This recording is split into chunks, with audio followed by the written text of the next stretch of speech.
বর্তমানে যদি মোটামুটি সুস্থ একটি দশা চলে, সেই ক্ষেত্রে ঢাইয়া কিন্তু বিপরীত রাজযোগের ফল দেবে। কারণ শনিদেব সিংহের ক্ষেত্রে ষষ্ঠপতি এবং সপ্তমপতি। ষষ্ঠপতি অষ্টমে গিয়ে অবশ্যই বিপরীত রাজযোগের ফল প্রদান করবেন। তবে সপ্তমপতির অষ্টমে অবস্থান এটা কিন্তু ব্যবসায়ী এবং সাংসারিক মানুষদের ক্ষেত্রে কিছুটা পীড়াদায়ক। তার ন্যায়, তার নীতি, তার এথিক্স এই ক্ষেত্রটিতে সিংহকে কিছুটা দুশ্চিন্তার সম্মুখীন হওয়ার সম্ভাবনা সৃষ্টি হতে পারে। এই সময় স্পিরিচুয়াল অ্যাটাচমেন্ট বাড়বে। যারা এখন আমাদের এই ভিডিওগুলি দেখছেন তাদের মধ্যে জ্যোতিষ শিক্ষার প্রতি আগ্রহ বাড়তে দেখতে পাওয়া যাবে। বহু সিংহ রাশির মানুষ এই ঢাইয়ার সময় তারা দীক্ষা গ্রহণ করবেন এবং তাদের যে স্পিরিচুয়াল আপগ্রেডেশন সেটাও বাড়তে দেখতে পাওয়া যাবে। কখনো কখনো দাম্পত্য কলহ অবশ্যই সৃষ্টি হতে পারে, কিন্তু তার সঙ্গে সঙ্গে বিয়ের কথাবার্তা ফাইনালাইজ হতে দেখতে পাওয়া যাবে। কারণ এই পর্যায়ের একটা বড় সময় সিংহের সপ্তমে রাহু অবস্থান করবেন। রাহুকে আমরা এমনিতেই বলে থাকি ঘটক গ্রহ, এবং রাহুর প্রচেষ্টা, রাহুর অ্যাগ্রেসিভনেস অবশ্যই সিংহ রাশির সেই সমস্ত মানুষদের বিবাহ যোগ সৃষ্টি করবে যারা বিবাহ করতে চাইছেন।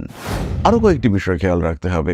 শনিদেবের এই ঢাইয়া চলাকালীন একটা বড় সময় শনিদেব উত্তর ভাদ্রপদ নক্ষত্রে অবস্থান করবেন।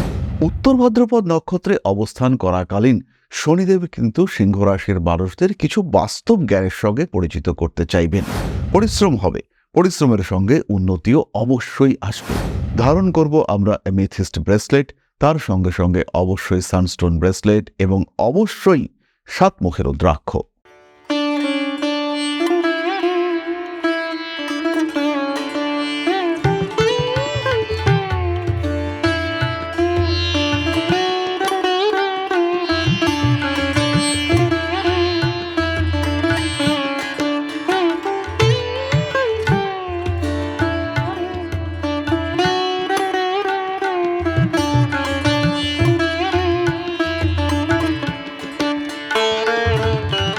নমস্কার, ঋষিবাণী ইনস্টিটিউট অব ভেদিক অ্যাস্ট্রোলজির পক্ষ থেকে স্বাগত জানাই আজকের জ্যোতিষ আলোচনায়। আমি শান্তনু আপনাদের সঙ্গে। আলোচ্য বিষয় সিংহ রাশি এবং শনিদেব। জন্মের পর থেকেই বিভিন্নভাবে বিভিন্ন দিক থেকে প্রত্যেকটি গ্রহ আমাদের উপরে প্রভাব বিস্তার করে, এবং যেহেতু শনিদেব কার্মিক গ্রহ, তাই শনিদেবের এই প্রভাব আমাদের ক্ষেত্রে অনেকটাই বেশি। কখনো 7.5 রূপে, কখনো দশা রূপে, কখনো দৃষ্টি রূপে, কখনো ঢাইয়া রূপে, কখনো কাড্যক শনি রূপে তিনি কিন্তু আমাদের উপরে প্রভাব বিস্তার করে যান। এবং যেহেতু শনিদেবের মাধ্যমেই আমরা আমাদের কর্মফল প্রাপ্ত হয়ে থাকি, তাই শনিদেবের এই প্রভাব আমাদের ক্ষেত্রে অনেকটাই প্রবল। যখন আমরা সুখে থাকি, আনন্দে থাকি, তখন আমরা সুখ অনুভব করি এবং বেশ মজায় থাকি। তখন কিন্তু আমরা খারাপ সময়, খারাপ দিক, অদৃষ্ট ইত্যাদি নিয়ে ভাবি না। কিন্তু যখন সময় একটু খারাপ যায়, প্রতিকূল পরিস্থিতি ফেস করতে হয়, দুঃখ দুর্দশা আসে, তখন আমরা ঈশ্বরের প্রতি ডাকতে বাধ্য হই। তখন আমরা ভগবানকে ডাকি, তখন আমরা অদৃষ্টকে দোষারোপ করি, তখন আমরা সৌভাগ্য খোঁজার চেষ্টা করি এবং আলটিমেটলি উতলা হয়ে উঠি। তাই সুখের সময় চিন্তা করি বা না করি, দুঃখের সময় কিন্তু আমাদের মন চিন্তায় ভরে ওঠে। আজকে আমরা আলোচনা করব সিংহ রাশির বিষয়, এবং আগামী 29শে মার্চের পর থেকে সিংহ রাশির শুরু হতে চলেছে ঢাইয়া। অষ্টম ভাবে শনিদেব প্রবেশ করবেন। আমরা অনেকেই ভাবছি এই ঢাইয়ার ফল মারাত্মক হতে পারে, বাট বেসিক্যালি ঢাইয়ার ফলে বিরাট সমস্যা কিছু হবে না। বর্তমানে যদি মোটামুটি সুস্থ একটি দশা চলে, সেই ক্ষেত্রে ঢাইয়া কিন্তু বিপরীত রাজযোগের ফল দেবে। কারণ শনিদেব সিংহের ক্ষেত্রে ষষ্ঠপতি এবং সপ্তমপতি। ষষ্ঠপতি অষ্টমে গিয়ে অবশ্যই বিপরীত রাজযোগের ফল প্রদান করবেন। তবে সপ্তমপতির অষ্টমে অবস্থান এটা কিন্তু ব্যবসায়ী এবং সাংসারিক মানুষদের ক্ষেত্রে কিছুটা পীড়াদায়ক। প্রশ্ন হলো, কোন দিক থেকে আসতে পারে এই পীড়া? সিংহ রাশির মানুষগুলির মধ্যে যে ডেডিকেটেড ক্যারেক্টারিস্টিক্স দেখতে পাওয়া যায়, যে স্ট্রেট ফরওয়ার্ড বিহেভিয়ার দেখতে পাওয়া যায়, ঢাইয়া শুরু হওয়ার পরে পরিস্থিতি এমন হতে পারে সিংহকে কিছু কম্প্রোমাইজ করতে হতে পারে। তার ন্যায়, তার নীতি, তার এথিক্স এই ক্ষেত্রটিতে সিংহকে কিছুটা দুশ্চিন্তার সম্মুখীন হওয়ার সম্ভাবনা সৃষ্টি হতে পারে। সিংহ রাশি, সিংহ লগ্নের মানুষদের কিছুটা stress, mental stress, physical stress কিংবা ফিনান্সিয়াল স্ট্রেস, সেটা সিংহকে ফেস করতে হতেই পারে। ব্যবসার ক্ষেত্রে যে টাকা যেভাবে ইনভেস্ট করবার কথা ছিল, সেই টাকা সেই ক্ষেত্রে সেইভাবে ইনভেস্ট করতে না পেরে সিংহ কিন্তু কিছু জটিল পরিস্থিতি সৃষ্টি করে ফেলতে পারেন। যেসব জাতক বা জাতিকার জন্মকুণ্ডলিতে শনিদেব একটু ভালো অবস্থায় রয়েছেন, সেই সমস্ত জাতক বা জাতিকার ক্ষেত্রে কিন্তু এই ঢাইয়া অনেকটাই ইমপ্রুভমেন্ট নিয়ে আসবে। তবে উচ্চশিক্ষার ক্ষেত্রে অল্প বিস্তর বাধা সৃষ্টি হতে পারে। কিন্তু যারা গবেষণা করছেন, পোস্টডক করছেন, বিদেশে রয়েছেন, সেই সমস্ত মানুষদের ক্ষেত্রে নতুন সুযোগ আসবে। ঢাইয়া শুরু হলেই সিংহ রাশির মানুষদের বিদেশ যাত্রার প্রবণতা বাড়তে দেখতে পাওয়া যাবে। এই সময় স্পিরিচুয়াল অ্যাটাচমেন্ট বাড়বে। যারা এখন আমাদের এই ভিডিওগুলি দেখছেন তাদের মধ্যে জ্যোতিষ শিক্ষার প্রতি আগ্রহ বাড়তে দেখতে পাওয়া যাবে। তারা খুব সহজেই জ্যোতিষ শিখতে চাইবেন, জ্যোতিষের প্রতি আগ্রহ বৃদ্ধির সম্ভাবনা সৃষ্টি হবে এবং জ্যোতিষ তন্ত্র ইত্যাদি শিক্ষার প্রতি এই আগ্রহ সেটা বাস্তবায়িত হবে। একজন টিচার খুঁজে পাওয়ার চেষ্টা সেটা তাদের মধ্যে দেখতে পাওয়া যাবে। বহু সিংহ রাশির মানুষ এই ঢাইয়ার সময় তারা দীক্ষা গ্রহণ করবেন এবং তাদের যে স্পিরিচুয়াল আপগ্রেডেশন সেটাও বাড়তে দেখতে পাওয়া যাবে।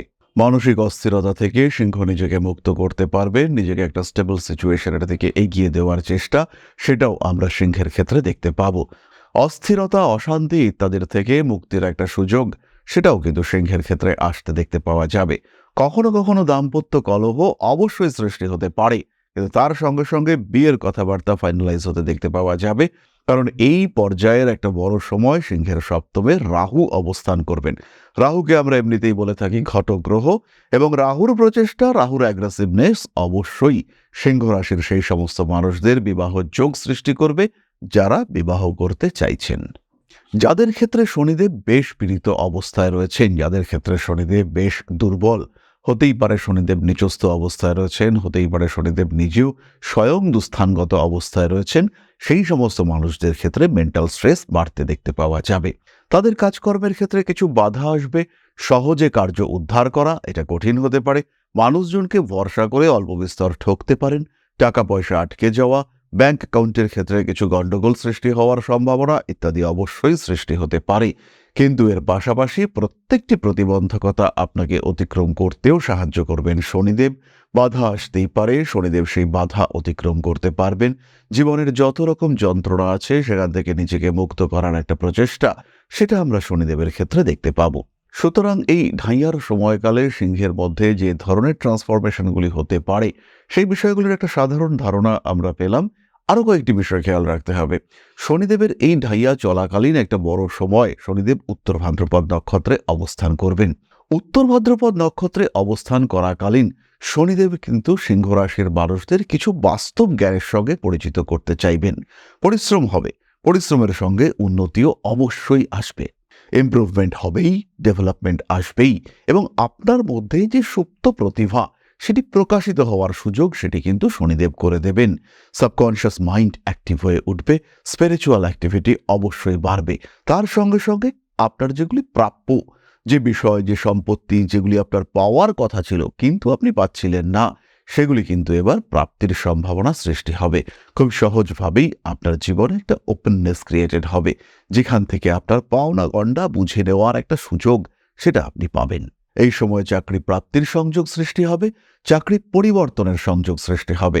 যারা ভাবছিলেন চাকরিতে পরিবর্তন নিয়ে একটু দূরে যাবেন, তাদেরও যেমন মনস্কামনা পূর্ণ হবে, ঠিক তেমনভাবেই যারা ভাবছিলেন যে দূরের চাকরিটা পরিবর্তন করে এবার একটু বাড়ির কাছাকাছি চলে আসব, তাদের ক্ষেত্রেও কিন্তু মনস্কামনা পূর্ণ হতে দেখতে পাওয়া যাবে।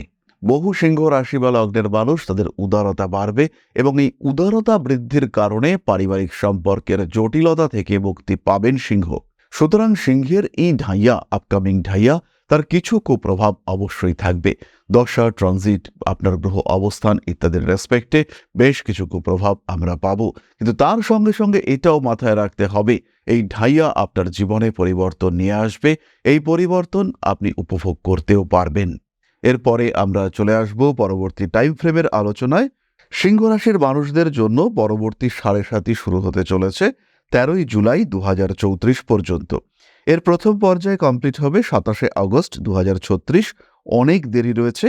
তার পরবর্তী পর্যায়ে অর্থাৎ মূল 7.5 প্রভাব পরবর্তী 7.5, এটি 2036-এর 27 আগস্ট থেকে শুরু হবে, চলবে 22 অক্টোবর 2038 পর্যন্ত, এবং 7.5 কমপ্লিট হবে 18 জানুয়ারি 2041।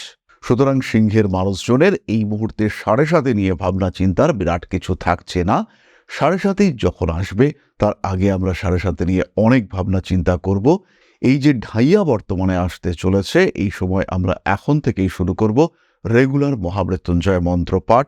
প্রত্যেক শনিবার আমরা হনুমান মন্দিরে হনুমানজির পুজো দেওয়ার চেষ্টা করব। ঈশ্বরের প্রতি ভক্তি ভাব এটিকে পূর্ণ মাত্রায় রাখার চেষ্টা, এটা আমাদের অবশ্যই করতে হবে। ভাবনা চিন্তার গভীরতা বাড়াতে হবে, পরিশ্রম করবই, এই মানসিকতা নিয়ে আসবার চেষ্টা এটা আমাদের করতে হবে। কম্পিটিশন আসবে, প্রতিবন্ধকতা থাকবে, সেইগুলিকে আমরা জয় করব, তবে কোনো খল প্রক্রিয়ার মাধ্যমে নয়। অবশ্যই আমরা সহজ সরল পদ্ধতির মাধ্যমে পরিশ্রম করে আমরা এই প্রতিবন্ধকতাগুলিকে দূর করব।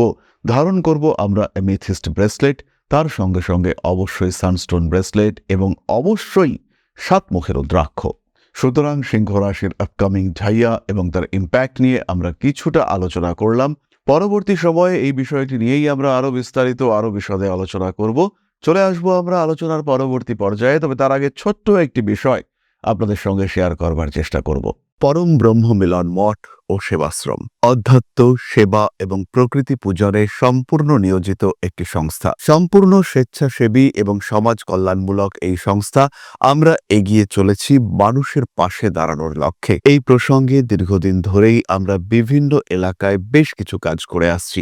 আপনাদের সহযোগিতা, আপনাদের পাশে দাঁড়ানো, আপনাদের হাতে হাত মিলিয়ে এগিয়ে নিয়ে আসার চেষ্টা, আপনাদের সহযোগিতা, আপনাদের পাশে দাঁড়ানোর প্রয়াস, এই সমস্ত কিছুই আমাদেরকে এগিয়ে নিয়ে চলেছে। আমাদের পাথেয় হয়ে উঠেছে আপনাদের ভালোবাসা। বিগত বেশ কিছুদিন ধরেই আমরা বিভিন্ন অনগ্রসর এলাকায় কাজ করে চলেছি। কখনো আমরা শিশুদের মধ্যে শিক্ষা উপকরণ বিতরণ করেছি, কখনো আমরা পুজোর পোশাক বিতরণ করেছি, কখনো তাদের খাদ্যের ব্যবস্থা করেছি। আমরা কন্টিনিউয়াসলি তাদের পড়াশোনার জন্য 2টি ফ্রি কোচিং সেন্টার শুরু করেছি। তাদের মধ্যে ক্রিয়েটিভ অ্যাক্টিভিটিগুলিকে জাগ্রত করবার জন্য সম্পূর্ণ বিনামূল্য একটি নৃত্য শিক্ষা প্রশিক্ষণের ব্যবস্থা, সেটা আমরা করতে সক্ষম হয়েছি। এবং এই প্রত্যেকটি পদক্ষেপেই আমরা পেয়েছি আপনাদের সঙ্গ, আমরা পেয়েছি আপনাদের সহযোগিতা, আমরা পেয়েছি আপনাদের ভালোবাসা। আমরা শীতকালে কম্বল বিতরণ করেছি, আমরা মায়েদের মধ্যে খাদ্য উপকরণ, পুষ্টি উপকরণ বিতরণ করেছি, আমরা বিতরণ করেছি ডেঙ্গুর সময় প্রচুর মশারি। এই প্রত্যেকটি কাজেই আপনারা ছিলেন আমাদের পাশে। বর্তমানে মানুষের ভালোবাসায় আমরা ধীরে ধীরে আরেকটু বড় হয়ে উঠছি। এই অবস্থায় বর্তমান পরিস্থিতিতে এই কাজগুলিকে আরো এগিয়ে নিয়ে যাওয়ার জন্য, সুষ্ঠুভাবে করবার জন্য প্রয়োজন একটি পরিকাঠামো। তাই আমরা চিন্তা ভাবনা করছি একটি আশ্রম ফরমেশনের, এবং এর জন্য প্রয়োজন জমি, এর জন্য প্রয়োজন পরিকাঠামো। তাই যারা আমাদের সাবস্ক্রাইবার রয়েছেন, যারা আমাদের ভিউয়ার রয়েছেন, যারা আমাদের ফলোয়ার রয়েছেন, যারা আমাদেরকে ভালোবাসেন, যারা আমাদের পাশে থাকেন, প্রত্যেকটি সহানুভূতিশীল মানুষের কাছে আমাদের অনুরোধ, সাধ্যমতো সামান্য পরিমাণে আপনারা এগিয়ে আসুন।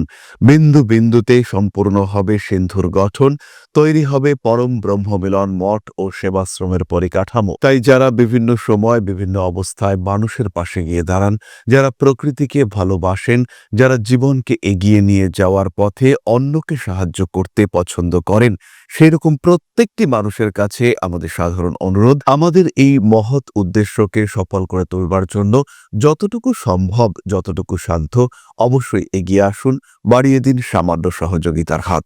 অধ্যাত্ম, সেবা এবং প্রকৃতি পূজনের এই মহান কর্মে, মহান ব্রতে ব্রতী হয়েছি আমরা। আমাদের সঙ্গে হাতে হাত মিলিয়ে আপনারাও যতটুকু সম্ভব এগিয়ে আসুন। সবার প্রচেষ্টায় এই বিরাট কর্মযজ্ঞ সাফল্যমণ্ডিত হবে। সবাইকে জানাই অগ্রিম ধন্যবাদ। আমরা জানি আপনাদের সহযোগিতা আমরা পাবো। বেশ কিছুদিন ধরেই বহু মানুষ আমাদেরকে সাহায্য করে চলেছেন, কারণ আমাদের ইন্ডিভিজুয়াল সামর্থ্য অতি ক্ষুদ্র, তার মাধ্যমে এই মহৎ কার্যগুলিকে সম্পূর্ণ করা সম্ভব নয়। তাই প্রত্যেকের ছোট্ট ছোট্ট সহযোগিতার হাত আমাদেরকে এগিয়ে নিয়ে চলেছে। আমরা এগিয়ে চলেছি সাফল্যের লক্ষ্যে। আপনাদের ভালোবাসা এভাবেই আমাদের পাশে থাক, আমরা সফল হবই। তাহলে এবার চলে আসা যাক সেই প্রতীক্ষিত আলোচনা প্রসঙ্গে। আপনাদের প্রশ্নে জ্যোতিষের উত্তর। প্রশ্ন করেছেন Sudipa Das, date of birth 20-11-1999, time 10টা 6, place of birth Basirhat. Sir, চাকরি পাওয়ার কোনো সম্ভাবনা রয়েছে কিনা সামনের বছর? সুদীপা, 2025 সালে চাকরি প্রাপ্তির পূর্ণ সংযোগ রয়েছে, তবে এটা কিন্তু প্রাইভেট জব, বেসরকারি চাকরি প্রাপ্তির সম্ভাবনা অনেক বেশি। তাই সরকারি চাকরির দিকে না এগিয়ে কোনো বেসরকারি চাকরি অথবা কোনো এজেন্সি ওরিয়েন্টেড জবের দিকে চিন্তাভাবনা করা যেতে পারে, এগোনো যেতে পারে। জীবনে উন্নতি আসবেই। 2025 সাল থেকেই আমরা ইমপ্রুভমেন্ট, ডেভেলপমেন্ট দেখতে পাবো, এই বিষয়ে নিশ্চিন্ত থাকা যায়। তাহলে আজকের আলোচনা আমরা আর দীর্ঘায়িত করব না। সবাই সুস্থ থাকুন, ভালো থাকুন। মা শ্রী শ্রী আদিশক্তির আশীর্বাদে আপনাদের জীবন আরো আরো আরো সমৃদ্ধ হয়ে উঠুক। জয় মা আদিশক্তি। নমস্কার।